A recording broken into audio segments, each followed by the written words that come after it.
बोलिए सच्चिदानंद आनंद भगवान की जय। सद्गुरुदेव भगवान की जय। कि जब तक दूध पीते हैं जब तक माँ समझ में आती है। माँ का भी उतने ही दिन का रिश्ता है जितने दिन दूध पीते हैं या उनसे उनके आश्रित है। दाना खिलाती है चिड़िया जब तक है, जहाँ अच्छे से उड़ना छोड़ सीख लिया बस माँ को भी छोड़ के चल गए। बाप का तो पता ही नहीं है, किसी को जरूरत ही नहीं है ना उनको बाप के पता लगाने की। लेकिन मनुष्य जन्म में हमें सब पता रहता है। तो मुख्य अंतर क्या है मनुष्य में और दूसरे जानवरों में? अंतर भी यही है कि मनुष्य संबंधों को समझता है। मनुष्य संबंधों को समझता है और मनुष्य को छोड़ के बाकी सब संबंधों को नहीं समझते।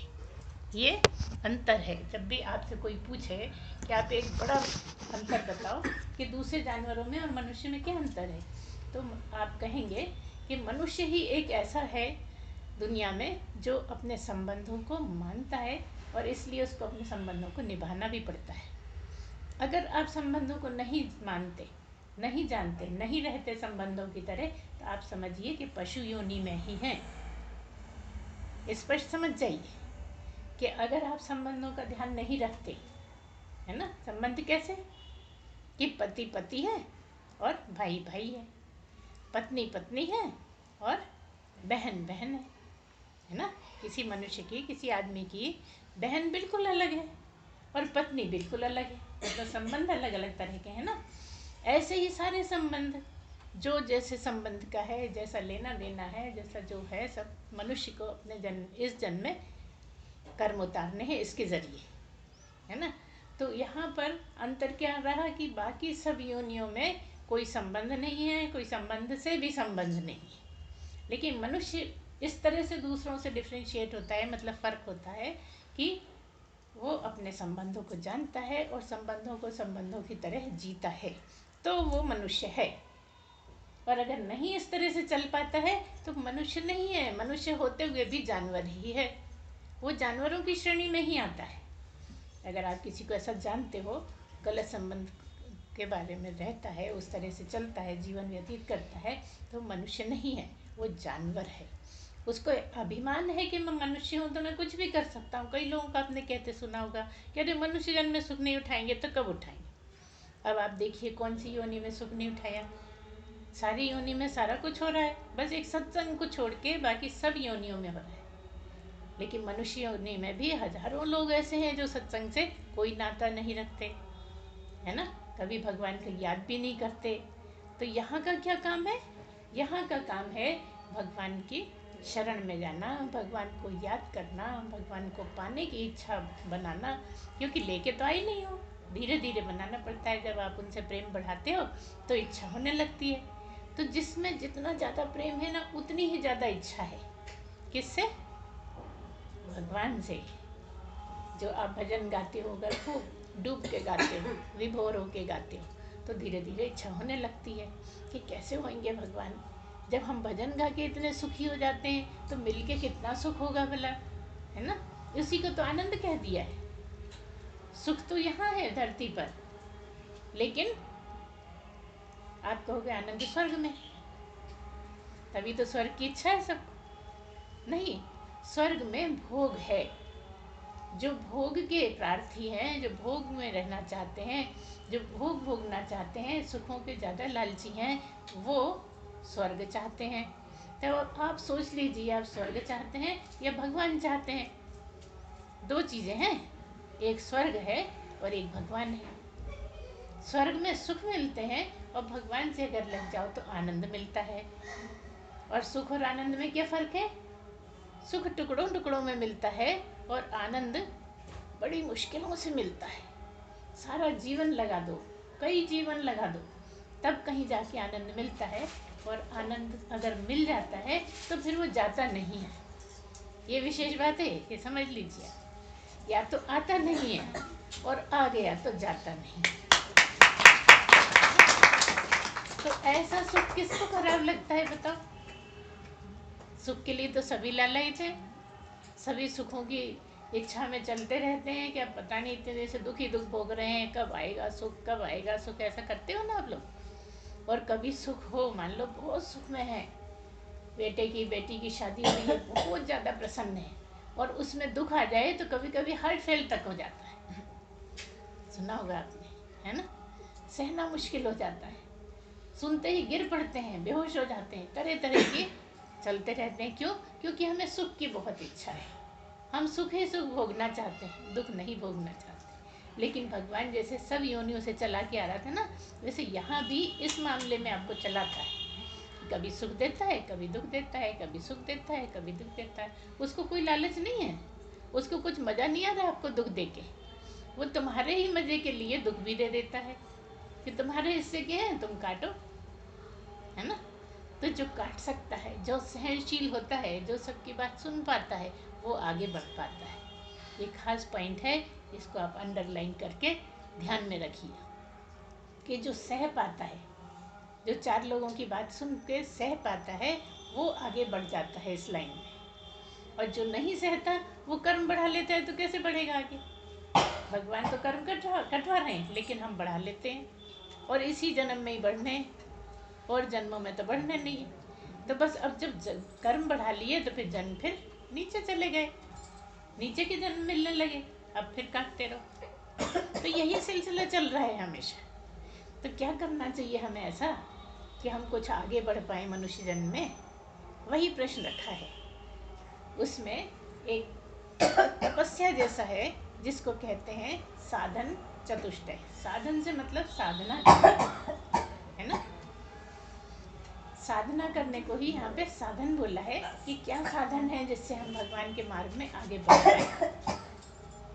तो क्या करना बताया कि यहाँ 4 साधन है। चतुष्टय से मतलब है 4, संस्कृत में चतुष्टय मतलब 4, और साधन मतलब साधना करना। 4 तरह की साधना है जो यहाँ करना आवश्यक होता है, जो आपने कभी भागवत में नहीं सुना होगा, है ना? कभी किसी मंदिर के पंडित ने नहीं बताया होगा, कभी आपके बड़े बूढ़ों ने नहीं बताया होगा कि इस तरह से चलना है। क्यों चलना है? यही तपस्या है, यही साधना है, यही तपस्या है जीवन की। क्या तपस्या है? सबसे पहले बोलिए, विवेक। क्या है यहाँ पर? सबसे पहले नंबर, जो 4 की बात करी ना, उसमें पहले नंबर पर है विवेक जगाना, है ना? विवेक का मतलब क्या समझते हो आप लोग? बुद्धि। बुद्धि समझते हो ना? यहाँ पर बुद्धि से विवेक अलग चीज है। सत्संग में बुद्धि से विवेक अलग चीज है। तो ये क्या मतलब है? कहा कि विवेक जगाओ तो सत्संग समझ में आएगा, और अगर विवेक नहीं जगाओगे तो तुम भगवान को नहीं जान पाओगे, नहीं पा सकोगे। वो क्या है? विवेक का मतलब है कि आपकी बुद्धि को ये समझ में आ जाए कि सत्य क्या है और असत्य क्या है। सत्य बोलते ना, सत्य सत्य सत्य को ही बोला है, और किसको बोला है? भगवान को ही सत्य बोला है। समझ लीजिए आप, सत्य कितनी बड़ी चीज है। जो भगवान को पाना चाहते हैं उन्हें सत्य के मार्ग पे चलना पड़ता है ना? तो सत्य का मतलब भगवान है। तो जो सत्य पे चल पाता है, असत्य को छोड़ पाता है, जो आत्मा के हिसाब से चलता है, जो अनात्मा को छोड़ पाता है, वो इस लाइन पे आगे बढ़ जाता है। आत्मा का क्या मतलब है? आप आत्मा ही हो, लेकिन समझे बैठे हो शरीर को मैं, है ना? जितने भी हैं सब शरीर को ही मैं समझते हैं। मैं बैठा हूँ, मैं जा रहा हूँ, मैं खा रहा हूँ। कौन खा रहा है? कौन जा रहा है? शरीर, है ना? तो सब के सब हम लोग जो हैं वो शरीर को ही मैं समझते हैं, जबकि आप हैं आत्मा। ठसका लगा है। शरीर को छोड़कर जो आप हैं, क्या मतलब है? आप यहाँ आए, कहाँ आए? मनुष्य योनि में आए, नीचे की योनियों में गए, तो क्या शरीर गया? ध्यान से, बाकी लोग ध्यान, उनको खांसी आ रही, सबको नहीं आ रही, है ना? आप एकाग्र होकर सुनिए, उनका इंतजाम हो जाएगा, पानी पी लेंगे। तो क्या कहा हमने कि आप मनुष्य हैं, इसलिए आपको ये सब जरूरी है। क्या करना? सत्य को समझना, आत्मा को समझना। आत्मा ही परमात्मा है, सत्य ही परमात्मा है ना? सत्य पे जो चल पाएगा उसको परमात्मा की प्राप्ति हो जाएगी। तो क्या कोशिश करना है हमें अपने जीवन में? कोशिश ये करना है कि जहाँ तक हो सके हम सत्य बोले, जबकि हमको आदत क्या है कि बात बात पे झूठ बोलते हैं। देखो मनुष्य जीवन में आए हो, झूठ तो बोलना पड़ता है। कई जगह कोई नौकरी कर रहे हैं, कुछ को और परेशानी है, कुछ है तो बोलना पड़ता है, लेकिन बहुत ज़रूरी हो जाए तो ही बोलिए आप, बात बात में मत बोलिए, है ना। यहाँ हम परमिशन दे रहे हैं, गुरुओं के ये परमिशन देना है कि हाँ दे दो, बोल लो, ठीक है। लेकिन बोल लो का मतलब ऐसा नहीं भाई यहाँ भी परेशानी थी हमें बोलना पड़ना, वहाँ भी परेशानी थी हमें बोलना पड़ा। अब दिन भर तो बोल ही रहे हो झूठ। हम ये कह रहे हैं प्रयत्न करो कि जहाँ चल सकता है वहाँ झूठ ना बोलो, जहाँ भी ऐसा चला सको धका सको कि झूठ बिना बोले काम चल जाए, तो ये प्रयत्न करो अपने जीवन में कि झूठ ना बोलने में आए। बहुत ही मजबूरी आ गई, जान पे आ गई, किसी को जान बचाना है, कोई और परेशानी है, हमारी धार्मिक परेशानी है, गाय को कोई कसाई मार रहा है उसको बचाना है, कोई नारी परेशानी में है उसको बचाना है, आप बिल्कुल फ्रीली झूठ बोल दीजिए और ऐसे बोल दीजिए सामने को पता ही नहीं लगे, सामने वाले को कि आपने झूठ बोला है, तो जान बच जाएगी। यहाँ आपका झूठ सत्य से भी ऊपर है ना, क्योंकि आपने किसी की जान बचाने के लिए बोला है, आपने अपने स्वार्थ के लिए नहीं बोला है ना। तो इस तरह से अपनी बुद्धि से काम लेना है। जिस बुद्धि से आप विवेक पूर्वक सोच पाते हो वही विवेकी बुद्धि है। इसलिए कह दिया विवेक जगाना, कि आप विवेक जगाइए। कैसे? हर जगह बुद्धि से काम लो, सोचो समझो आगे बढ़ो, है ना। सहन शक्ति बनाए रखो। कोई तुम्हारा अपमान करता है तो आप पी जाओ, इसी को कहा है जहर पीना। ऐसा नहीं है कि शिव जी ने जहर पिया, तुम लोगों के हिस्से में भी बहुत जहर आया है मगर पीते नहीं हो, कटोरा सरका देते हो। अगर इस जहर को पीना सीख जाओगे तो अमृत ही हो जाओगे, अमर ही हो जाओगे। बड़ा मुश्किल है घूट लेना, है ना। दिन भर हमारे सामने जहर आते रहते हैं, लेकिन हमें उसको बड़ी होशियारी से, बड़ी धीरज से, धैर्य से निपटाना पड़ता है ना। और क्या है पीने का, जहर पीने का क्या तरीका है? शिव जी का जहर पीने का क्या तरीका है, जिसके लिए वो नीलकंठ कहलाए। कंठ में रख ले। क्या मतलब? पी लिया, नीचे नहीं जाने दिया, है ना। अगर नीचे चले जाते तो खत्म, है ना। और दूसरे का पी भी लिया, किसी ने हमें परेशान करा, किसी ने हमें गाली दी, हमने बड़ी सहजता से सुन के सहन कर लिया, है ना। फिर जब भी थोड़ा ठंडा दिमाग हो तब आप बात कह दीजिए सामने वाले, है ना। वो भी समझ जाएगा कि हाँ मुझसे गलती हुई है। समझने वाला होगा तो समझेगा, जरूरी नहीं है कि उसका ठेका हमने नहीं लिया है। हम तो अपने को ही समझा ले, इतना ही बहुत है। तो देखो यहाँ सभी महिलाएं बैठी हैं, और महिलाओं के लिए ये बहुत बहुत बहुत कठिन मार्ग है। इसीलिए तो इस मार्ग में आदमी आते हैं हमेशा। और यहाँ तक कर दिया कि महिलाओं के लिए रास्ता ही बंद कर दिया, कह दिया ओम बुर भाषा नहीं बोलो, महिलाओं के लिए वर्जित है। कह दिया ओम का नाम मत लो, महिलाओं के लिए वर्जित है। क्यों कह दिया? कहीं पहुंच नहीं जाना तुम। भगवान ने फर्क नहीं करा महिलाओं को और पुरुषों को। भगवान की दृष्टि में महिलाएं पुरुष सब एक हैं, लेकिन इन मनुष्यों ने, आदमियों ने ही ऐसा कर दिया। बीच के समय में तो बहुत ज़्यादा हो गया था, आप ऐसे सुन नहीं सकते थे, केवल आदमी ही सुन सकते थे, महिलाएं सत्संग में जा भी नहीं सकती थी। लेकिन फिर धीरे धीरे ये तरह तरह के जो कहानियाँ आप करती रहती हो ना, कथाएं करती रहती हो पूरे साल, कभी किसी कथा कभी किसी कथा, इस तरह से बेचारी महिलाओं का मन बहलाते रहे कि हर कथा में हमारे ही गुणगान करो, भगवान को भगवान नहीं, हमें भगवान मानो। इसमें बड़ी गूढ़ बात है। मनुष्यों ने क्या चाल चली, आदमियों ने क्या चाल चली कि महिलाओं को बहलाने के लिए कि तुम तो ये कथाएं करती रहो, बड़े वाली कथाएं तो हम करेंगे, भगवान के लिए साधना तो हम करेंगे, तपस्या हम करेंगे, तुम मत करो। क्यों कहा ऐसा?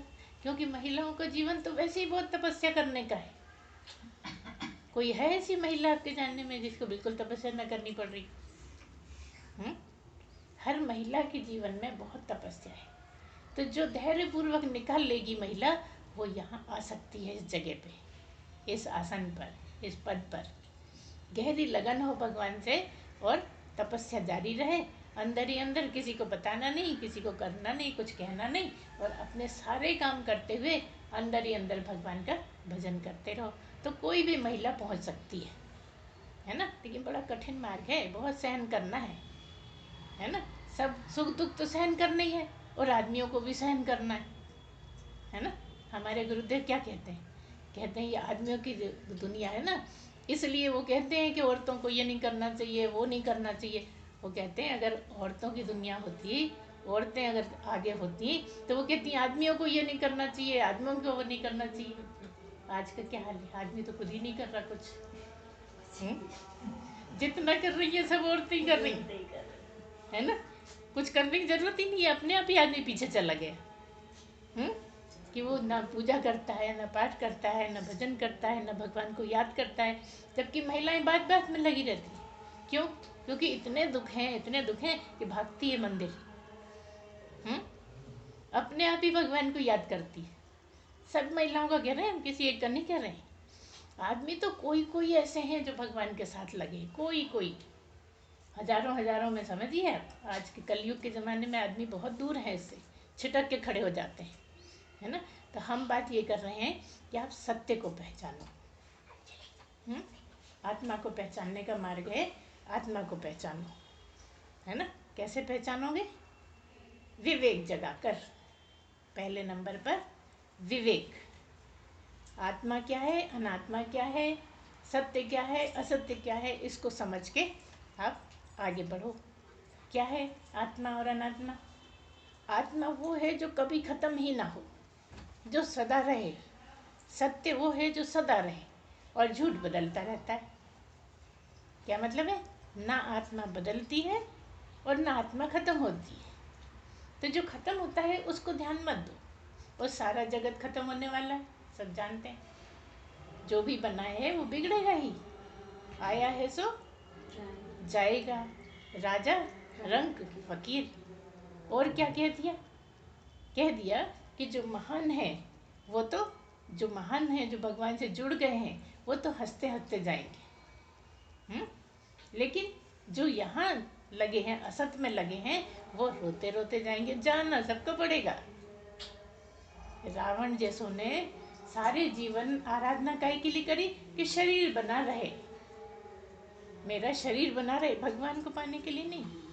मेरा शरीर बना रहे ऐसे भोलेनाथ को मनाता रहा, लेकिन तब भी जाना पड़ा, है ना।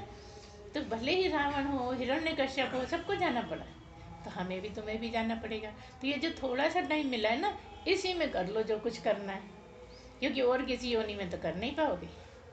भले ही तुम ऊँट बन जाओ, राम नाम ले पाओगे? जिराफ बन जाना, ले पाओगे? नहीं ले पाओगे, है ना। मक्खी बन जाओ, नहीं ले पाओगे। कुछ भी सुंदर से मोर बन जाओ, नहीं ले पाओगे। तो कब ले पाओगे? केवल मनुष्य जीवन में। क्योंकि मनुष्य जीवन मिला ही इसलिए है कि भगवान का आराधना करते रहो, भगवान को याद करते रहो, भगवान का जप करते रहो, और इस तरह से अपना जीवन निकालो आप, है ना। तो ये हो गया एक पॉइंट, विवेक। दूसरे नंबर पर है वैराग्य। तो कह दिया कि वैराग्य करो। और तुम लोग खूब जानते हो जगत में, अरे फलाने बाबा तो बड़े वैरागी हैं। भैया कैसे वैरागी हैं? कपड़े नहीं पहनते।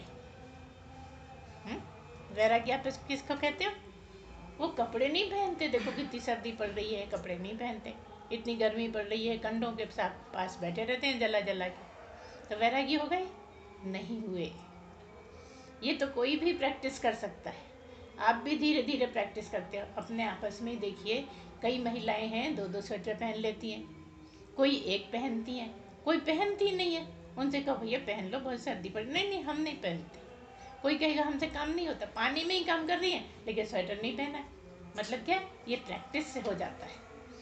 जब आपने 2 नहीं पहने, एक नहीं पहने, तो नहीं भी पहनोगे, नंगे रहोगे तो भी आदत पड़ जाएगी, रहने लगोगे।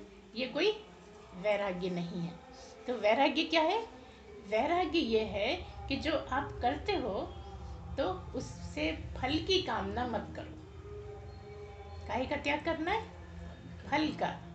जो भी कर्म करते हो आप आस लगाए रहते हो फल की, है ना। तो जिसने फल की आशा नहीं करी, जिसने फल पे तक तकी नहीं लगाई, वो यहाँ जीत जाएगा। करते रहो। क्या मतलब, दान खूब किया लेकिन उसका बदला नहीं चाहा, किसी की सेवा कर दी लेकिन बदला नहीं चाहा, वो तो उसके पास सारा रजिस्टर है ना, और सबका अलग अलग है, सबका हिसाब किताब है उसके पास। तुमने कितना दान दिया, तुमने कितनी सेवा करी, तुमने किसके लिए क्या करा, सारा उसके पास हिसाब। तुम क्यों रखते हो? तुम रखोगे तो चूक जाओगे, नहीं रख पाओगे। कितना भी रख लो तुम, नहीं रख पाओगे। कुछ अच्छा काम तुम्हारे दिमाग से हट जाएगा कि ये भी किया है हमने, तो कहीं को झंझट में पड़ो, उसी के हाथ में छोड़ दो, है ना।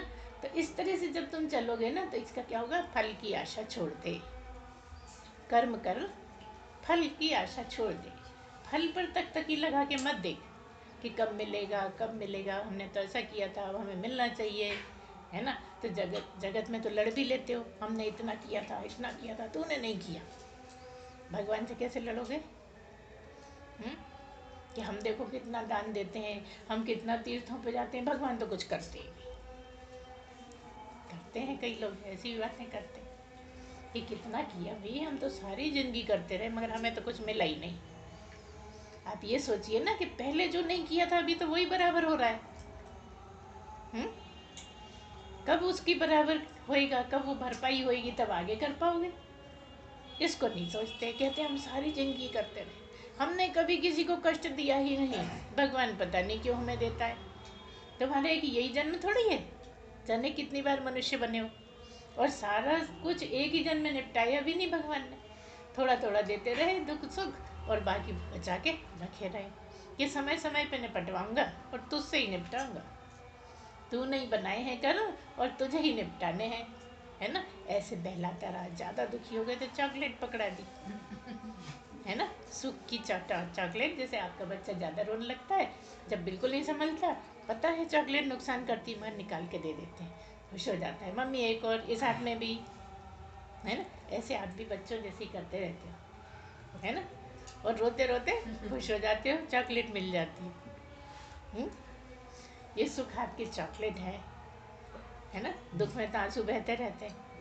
तो हम क्या बता रहे हैं, हम ये बता रहे हैं कि दुख में आंसू बहाना छोड़ो, ये तुम्हारा ही धन है, तुम्हें ही निपटाना है, तुम्हारी उधारी है। आंसू मत बहाओ, उसको लाख लाख धन्यवाद दो कि हमारे बस का तो नहीं था, तूने ही निपटवा दिया, पता नहीं कैसे निपटा दिया। इतना बड़ा दुख का पहाड़ कैसे तूने इतनी शक्ति दे दी कि हमने पार कर लिया। ऐसे कर करके दुख निपटाइए। दुख तो आते रहेंगे, आप कितने ही फाटक बंद करो, कितने ही ताले ठोक दो, दुख आएंगे ही। तो स्वागत कीजिए दुखों का। आप खाली सुखों का ही स्वागत में लगे रहते हो। अरे भैया बड़े दिन में आया है, बड़ी मुश्किल से ये दिन देखने को मिला है, कहते हो ना।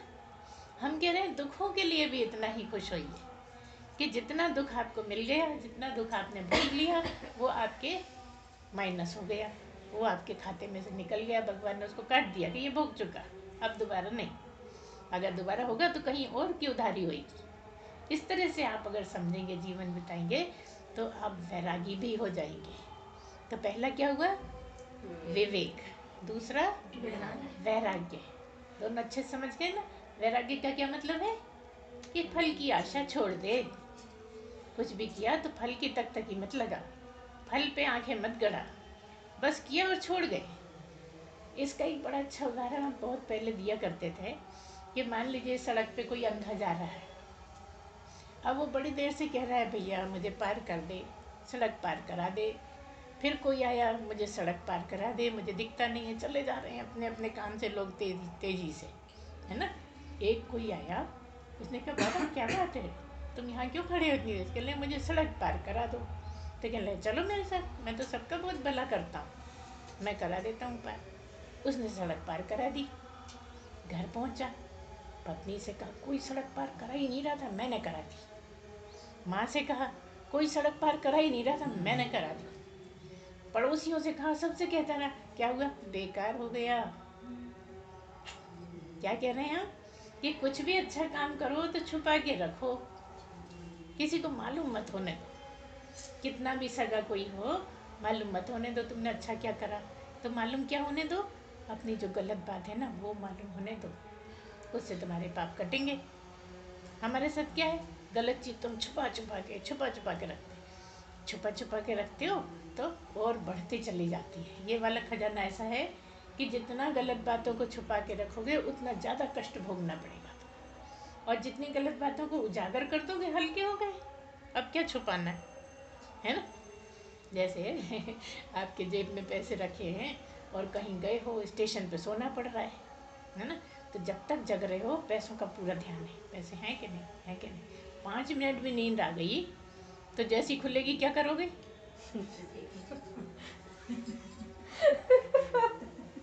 सोच लो, जरा सी झपकी आ गई तो जल्दी से फिर हाथ रखेंगे तो दूसरा कोई समझ जाएगा यहीं पे पैसे रखे, तो बड़ी तरकीब से आड़े टेढ़े होके और कहीं ना कहीं छू के देख लेंगे कि पैसे है ना। ऐसे ही रहता है हम लोग। तो हम ये कह रहे हैं कि आप गलत बातों को उजागर कर दो और बेफिक्र हो जाओ। क्यों कर दो? क्योंकि पता सबको रहती हैं, हम ही समझते रहते हैं कि हमने छुपा रखी हैं, है ना। अच्छा कोई है ऐसा आपके मोहल्ले में तो आप लोगों को सबको पता रहता है ना, और सबकी कानाफूसी चलती रहती, और वो क्या समझता है पता ही नहीं, मैंने किसी को पता ही नहीं, किसी को पता चल ही नहीं सकता, मैं बहुत होशियार हूँ। होता है ना ऐसा, गलत हो तो बोल देना कि गुरु माँ तो गप लगाती हैं। सबको सब कुछ पता रहता है, लेकिन जो गलत करने वाला है वो समझता है किसी को नहीं पता, भैया ढका रहने दो। अगर वो उजागर कर दे तो उसके कितने ही पाप खत्म हो जाएंगे, ये वो जानता नहीं। अच्छा कहीं कहीं भी मानता भी नहीं है, तो क्या करना है? अच्छी चीज़ें छुपाना है, अच्छे कार्यों को छुपाना है, और जो गलत हो गए हैं वो सबसे, अरे मुझसे तो ऐसी भूल हो गई, मेरे से तो ऐसा हो गया, मैं चाहती नहीं थी मगर हो गया मुझसे, है ना। तुमने 4 जनों से कहा तो पहले दूसरे वैसे ही सावधान हो गए कि हमसे भी नहीं होना चाहिए, तो गलत काम है, तो आपका तो फ़ायदा हुआ, दूसरे का भी फ़ायदा हो गया।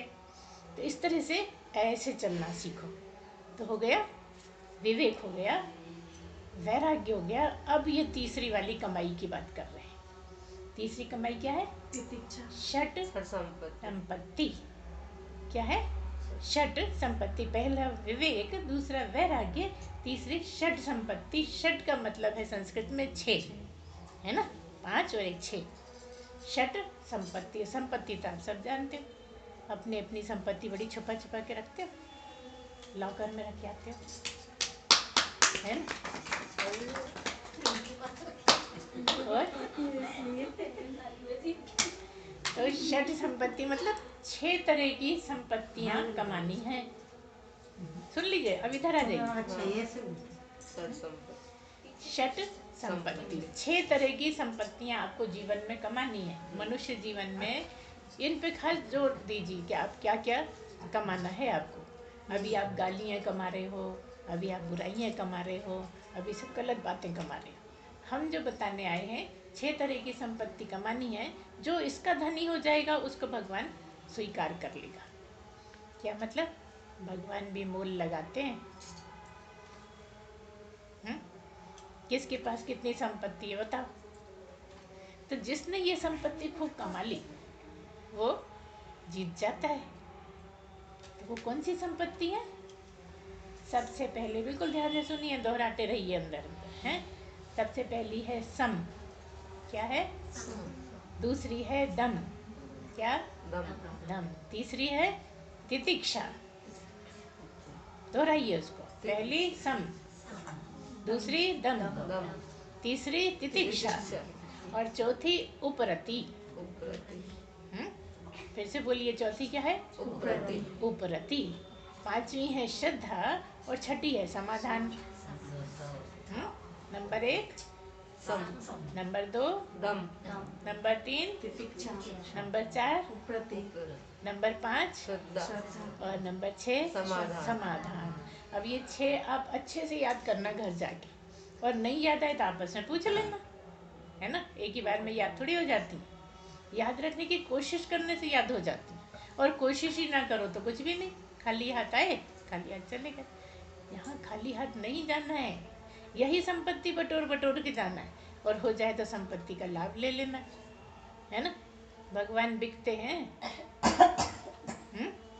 एक भजन गाती हो ना तुम लोग, ले लो रे, याद आ गया ना? हाँ, है ना। तो यहाँ भगवान कैसे बिकते हैं?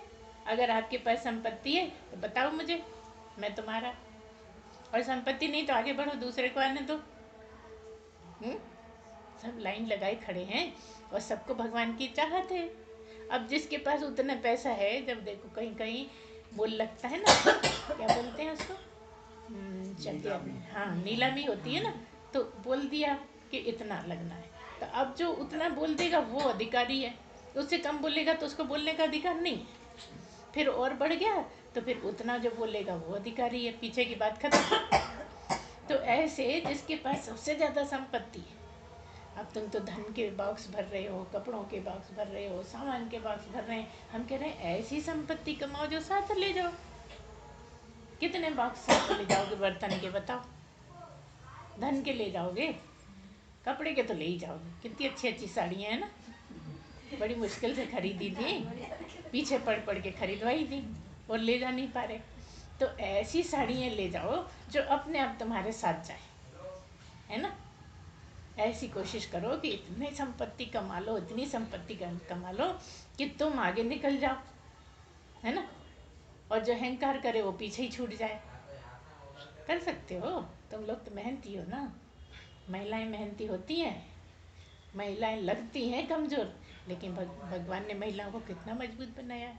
किसी के एक बच्चा, किसी के 2, किसी के 3, कोई कष्ट नहीं होता ना। आजकल तो नहीं होता, ऑपरेशन हो जाता है। चलो अच्छा, ऑपरेशन भी होगा तो वो भी इतनी कठिन, ये मत खाओ, वो मत खाओ, ऐसे रहो ऐसे रहो, कितना होता है ना। सारा वजन आप पर ही। घर चलाना है तो आपको, बच्चे पालना है तो आपको, कितनी तपस्या करवा रहे हैं भगवान, बड़े कृपालु हैं। और तुम कहते हो सारा हमें ही करना पड़ता है, हम तो कर करके मरे जा रहे हैं। उसकी विशेष कृपा है तो महिला बनाया तुम्हें, कीमत समझो अपनी। किसी ने बेकारी तुम तो महिला हो, आ गई बातों में, अरे हम तो महिला हैं। नहीं, तुम बहुत दमदार हो, तुम बहुत सहनशील हो, तुम्हें तपस्या का मौका मिला है, तुम्हें 10 लोगों की बातें सुननी पड़ेंगी, तो अच्छा ही तो है। सहर्ष स्वीकार करो। अच्छा, कौन कौन है हमारे पक्ष में?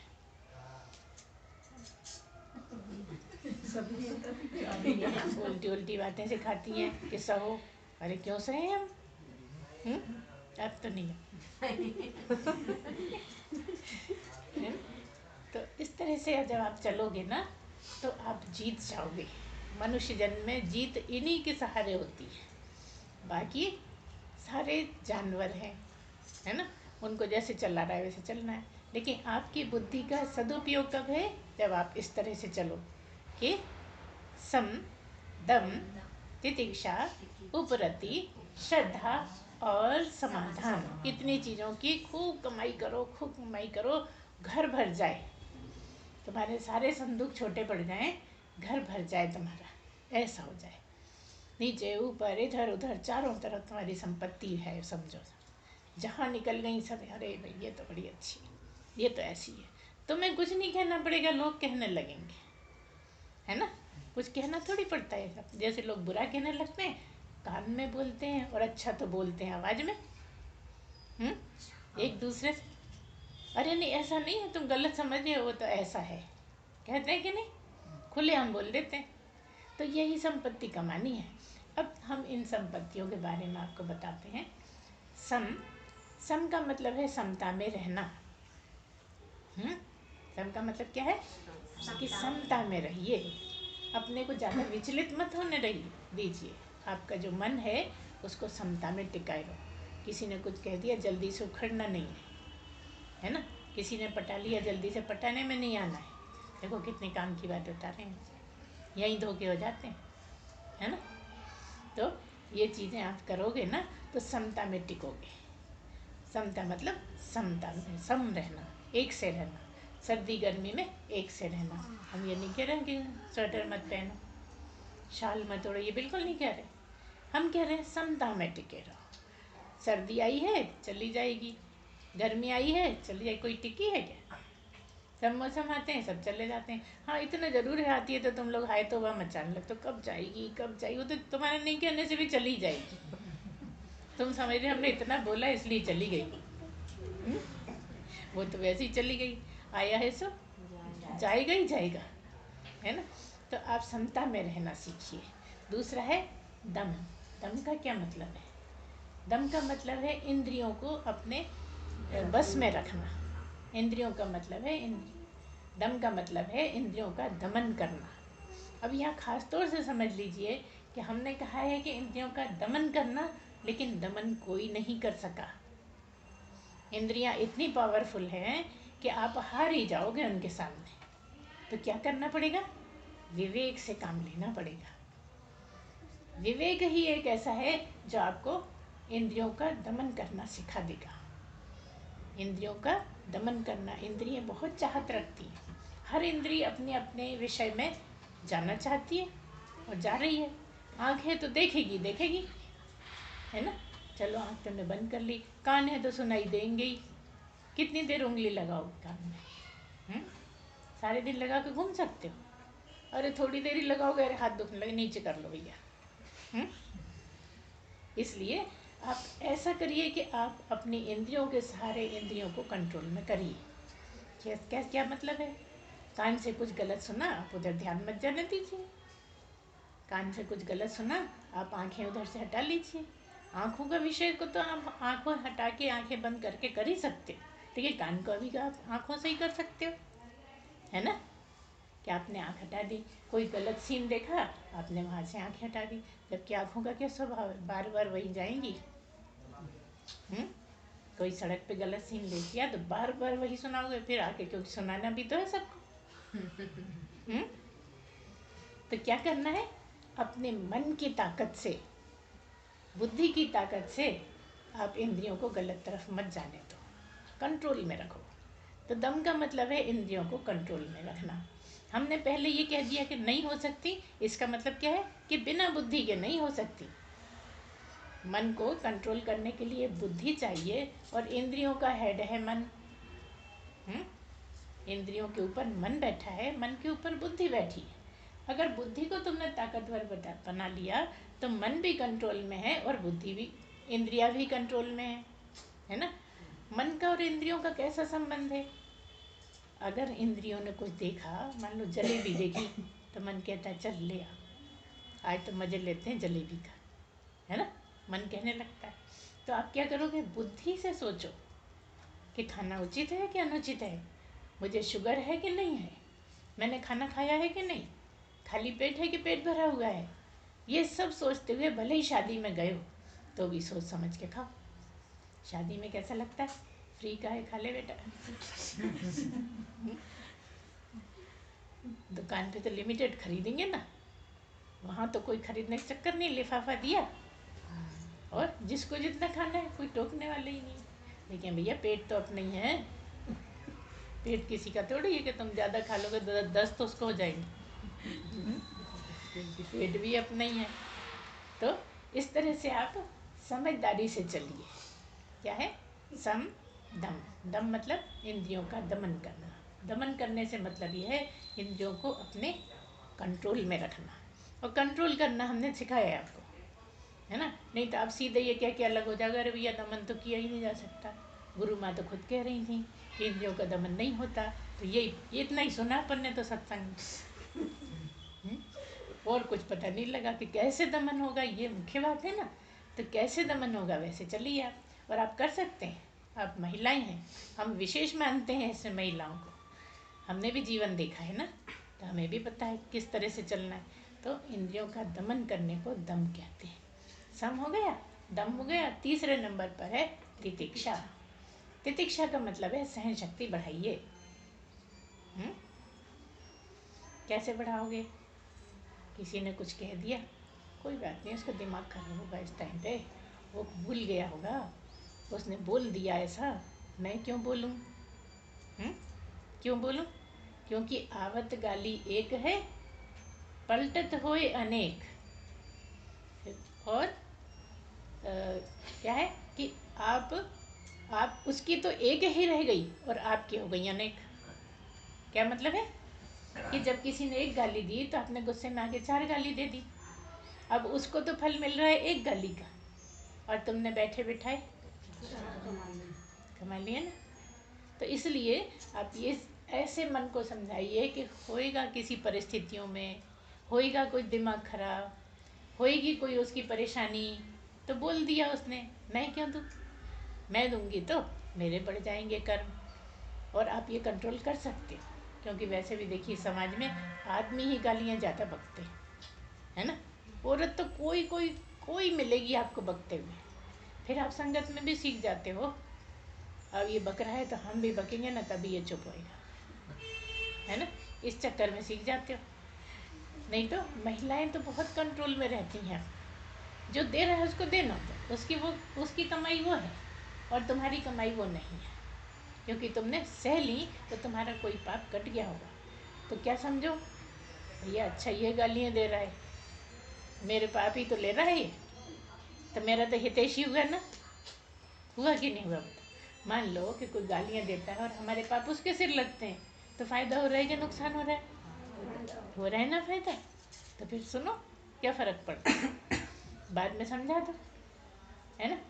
हर्रा लगाना फिटकरी, रंग चोखा हो गया, है ना। आप लोग जानते नहीं हो क्या, ये जानते हो ना। ये तो आपको सबको पता ही है कि जहाँ फ्री में ही अच्छा काम हो रहा है तो क्या बुराई है, करना चाहिए हमें। तो हो गया सम, दम और तितिक्षा। अब चौथा नंबर है, तीनों को अच्छे से सोचते रहना, मनन करते रहना। जब तक अगली बार सत्संग नहीं सुनोगे ना, पूरे आपको रट ही जाएंगे याद कर करके। जो नहीं याद है आपस में पूछ लेना एक दूसरे से कि गुरु माँ ने वो चौथे नंबर पे क्या बताया था। गुरु माँ ने चौथे नंबर पे बताया था उपरति। उपरति का मतलब है, अगर इसको शब्द को दो भागों में बांट लो तो उप का मतलब है समीप, रति मतलब प्रेम, भगवान से प्रेम करना ही उपरति है। एक मतलब तो ये हो गया।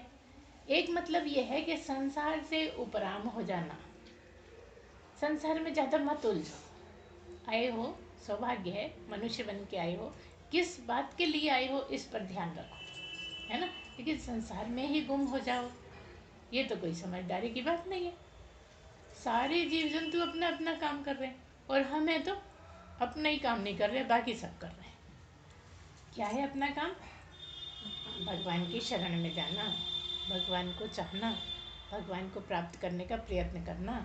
जैसे कुत्ते का काम भौंकना, ऐसा आपका काम भगवान को खोजना, है ना। जैसे हाथी चिंगाड़ता है, उसको कुछ सिखाना तो नहीं पड़ रहा, है ना। कुत्ते को कुछ नहीं सिखाना पड़ रहा, अपने आप करने लगते हैं।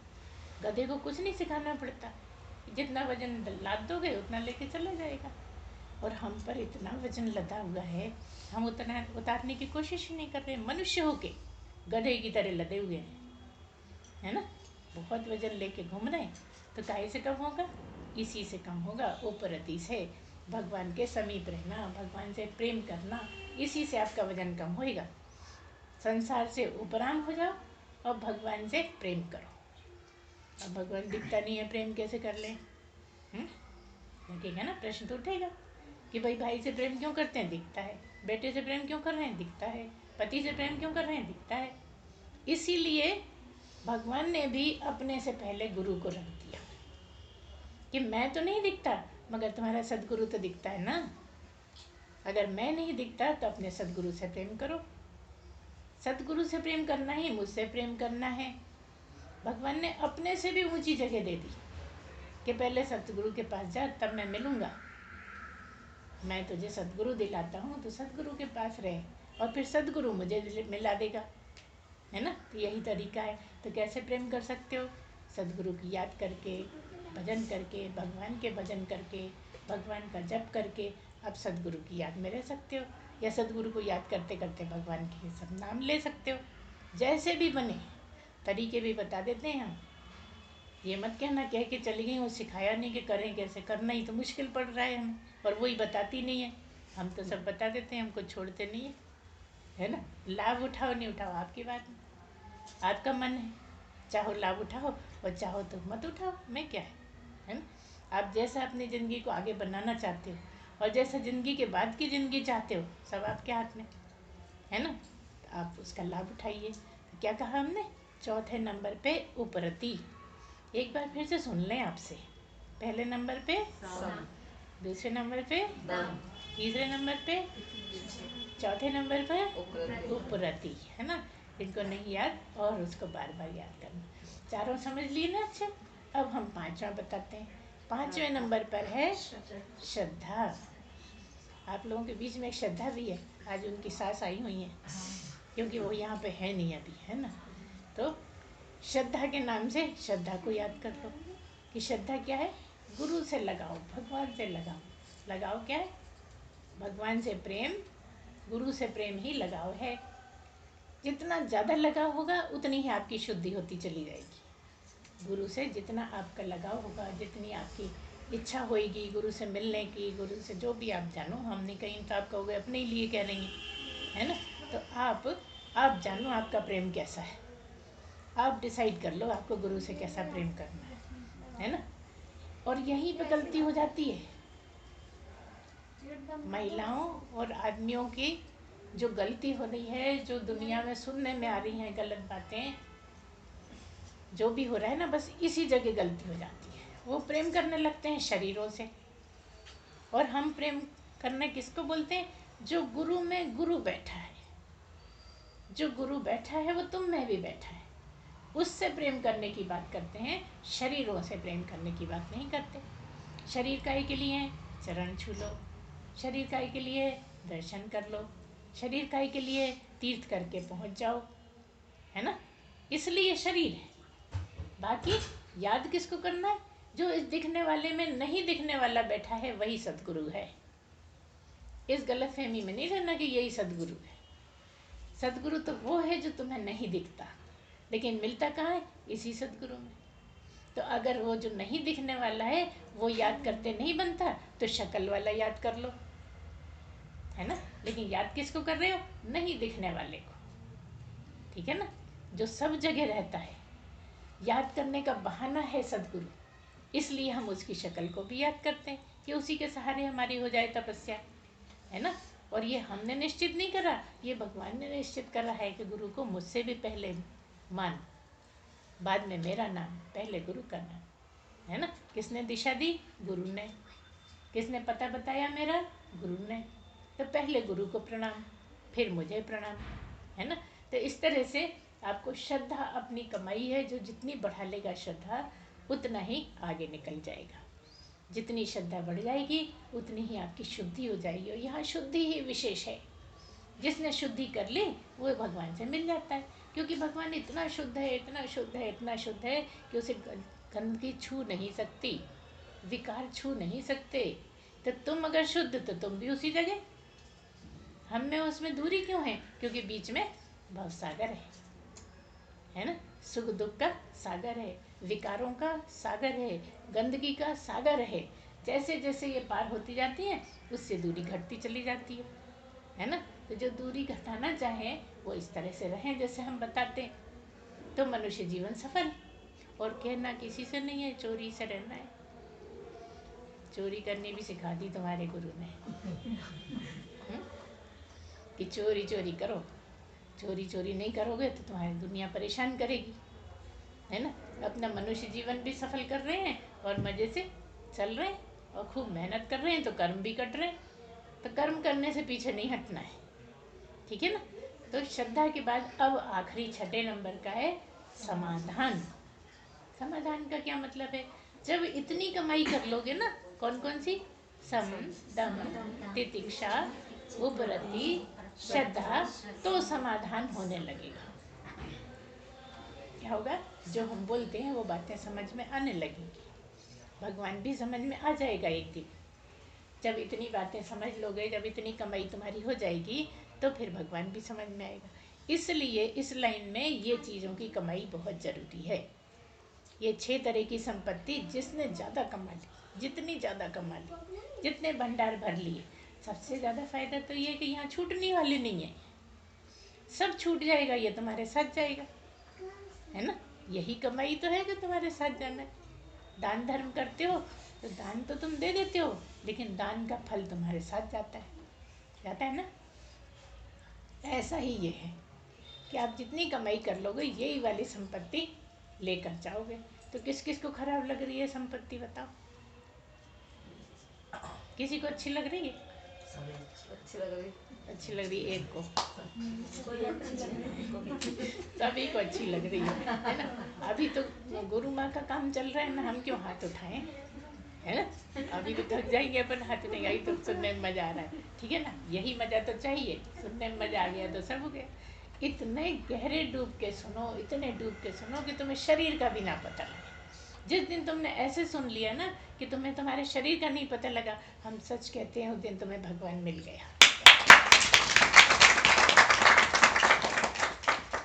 क्योंकि ये शरीर का ही बोरा तो है जो अलग नहीं होता। शरीर ही तो इतने कस के तुम्हें पकड़ रखा है शरीर ने कि तुम भगवान को समझ नहीं पा रहे। जिस दिन भगवान में डूब जाओगे तो शरीर अपने आप अलग हो जाएगा। डरना नहीं कि अलग हो जाएगा तो फिर क्या होगा, रहेगा तुम्हारे ही साथ, है ना। काम सब बनते रहेंगे, बस ऐसे मगन हो जाओ उसमें, ऐसे डूब जाओ कि तुम्हें पता ही नहीं लगे कि मैं शरीर लिए बैठी।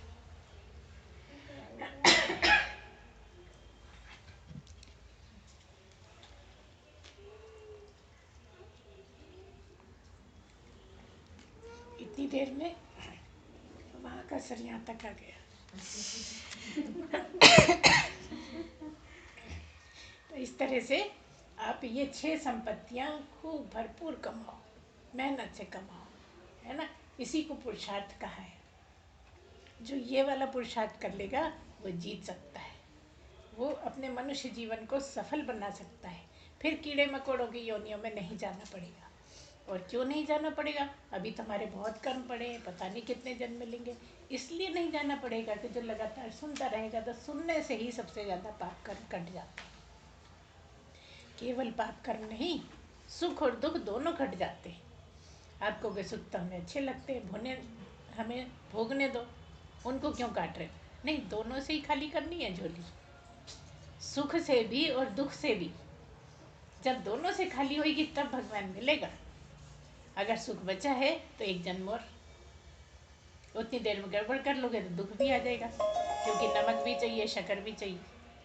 लगातार शक्कर भी नहीं खा सकते ना, शक्कर अच्छी लगती है मगर लगातार नहीं खा सकते। नमक तो फिर भी लगातार खा के थोड़ा सा मीठा खा लो, लेकिन शक्कर लगातार खाना मुश्किल है। क्या मतलब है, सुख लगातार भोगते भोगते आदमी ऊब जाता है, बिगड़ जाता है, बर्बाद हो जाता है। इसलिए दुखों की बड़ी अहमियत है।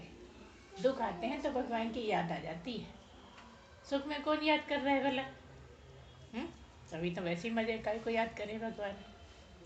कभी पूछो किसी से कि भैया तुम भगवान को याद करते हो, तो कोई कोई कहते नहीं पहले करते थे।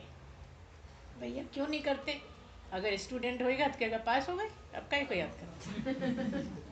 लड़की होगी तो कहेगी शादी हो गई, अब क्या याद करना है, शादी करने के लिए याद करते थे, है ना।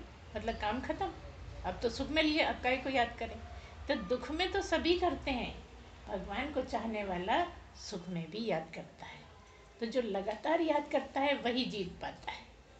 इसलिए क्या प्रैक्टिस करना है, लगातार याद करना। सोते उठते बैठते बात करते जाते आते खाना बनाते काम करते, भगवान को जो याद करता है वो भगवान से इतना भर जाता है, इतना भर जाता है कि भगवान ही हो जाता है ना।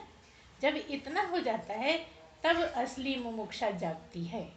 असली मुमुक्षा का क्या मतलब, अब तो बस मिल जाए, अब तो रहा नहीं जाता, अब तो भगवान मुझे मिलना ही चाहिए, बहुत हो गया, है ना। ऐसी तीव्र इच्छा जाग जाती है। और इसका एक बड़ा अच्छा उदाहरण हम बताया करते हैं कि जब विवेकानंद जी स्वामी क्या राम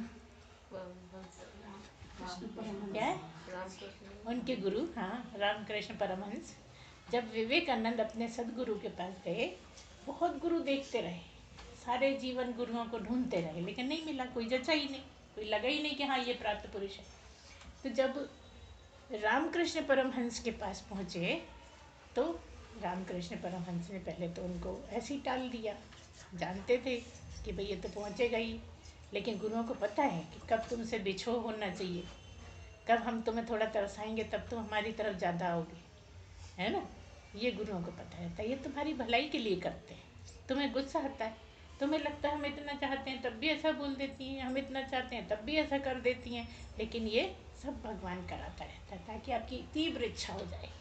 तो जब वहाँ गए, बहुत दिन हो गए, उन्हें कुछ प्राप्त नहीं हो सका, तो उन्होंने कहा कब तक झुलाओगे हमें, हम तो आपके पास आए थे इसलिए कि आप भगवान से मिला दोगे, आप तो मिलाते ही नहीं।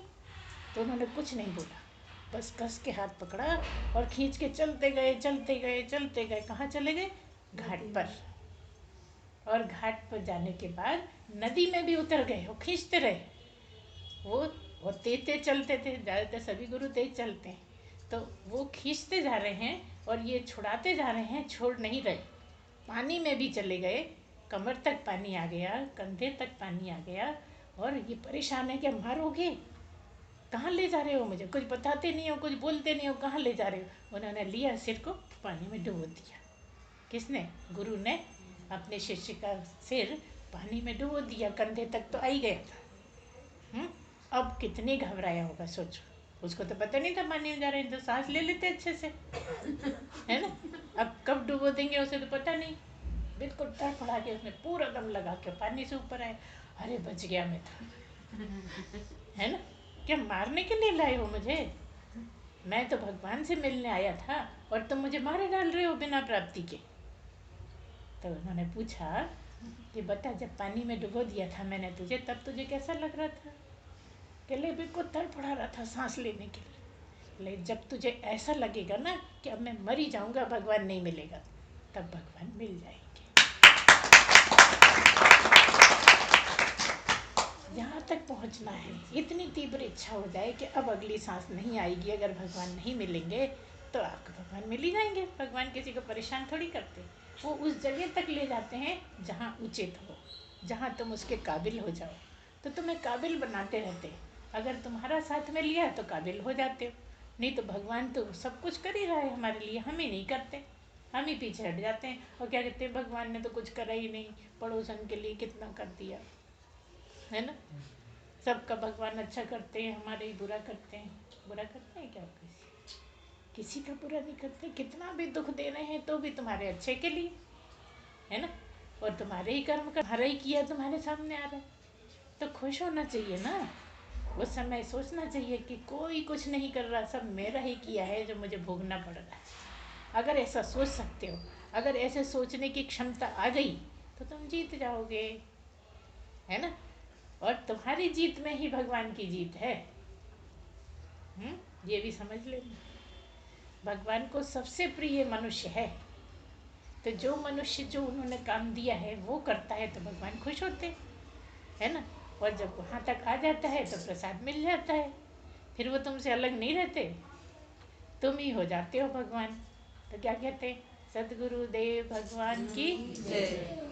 आपको कहने लगे, आप ही हो गए, फिर अलग नहीं है कि मिलना मिलाना, कुछ नहीं, काम ही पूरा हो गया। और जब काम पूरा हो गया तो आपका जीवन सफल हो गया, आपका मनुष्य योनि में आना कारगर हो गया, है ना।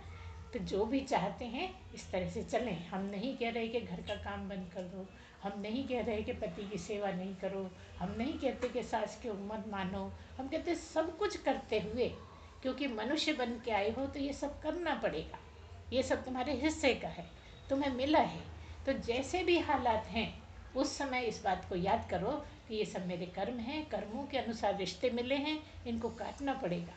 जैसे भी बने काटो, और कैसे बने, हंस के काटो, रो के नहीं, लड़के नहीं, गालियाँ दे के नहीं। जैसे हालात हैं उसमें कैसे तुम अच्छे से अच्छे रह सकते हो सबके साथ, अच्छा मन बना के, तो तुम्हारा कमाल है ना। हम भी धन्य हो जाएंगे कि हमारे शिष्य देखो कितने समझदार हैं, विवेकी हैं, है ना। तो इस तरह से जब होता है तो भगवान मिल ही जाता है, फिर भगवान अलग नहीं रहता। और इसी जगह को पाने के लिए आप लोगों का जन्म हुआ है।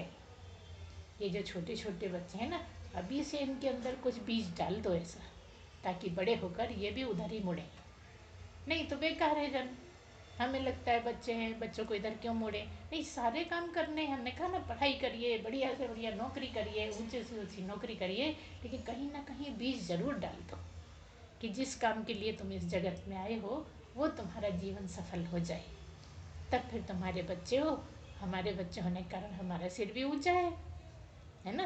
तो जो भी वो काम करेंगे जीवन में, श्रेय तो आपको ही मिलना है। किसके बच्चे हो भाई? फलाने के। है ना, पूछा जाता है ना, जानवर के नहीं, इंसान के। और इंसान भी ऐसा जो देवता के लायक, देवता भी पीछे रह जाते हैं। जिस चीज को तुम चाह रहे हो देवता असमर्थ हैं, देवताओं को वो नहीं मिल सकता। जब वो मनुष्य बनेंगे तब वो इसकी चाहत करेंगे, तब मिलेगा जो तुम्हें आज संभव है ना। तो बताओ किस्मत वाला कौन, तुम के देवता। तो बस करो प्रयत्न, आगे बढ़ते रहो, हमारी कोई बात भूलना नहीं, सब याद रखना और इसी तरह से चलते रहना। जो कभी कभी सुनते हैं वो प्रयत्न करें कि बार बार सुने, ताकि कर्म करते रहें, है ना। थोड़ा सा टाइम निकाल लो, कभी कभी निकाल ही सकते हो। जैसे पिक्चर जाना होता है तो टाइम निकालते हैं, तभी तो देख पाते हैं। 3 घंटे हमारे पास तो 1-1.5 घंटा ज़्यादा से ज़्यादा, अगर शुरू से आ गए तो 1.5 घंटा, और क्या ज़्यादा। आनंद लो इसमें, मज़े लो, तो आनंद में प्रवेश पा जाओगे। बोलिए सच्चिदानंद भगवान की जय, सद्गुरुदेव भगवान की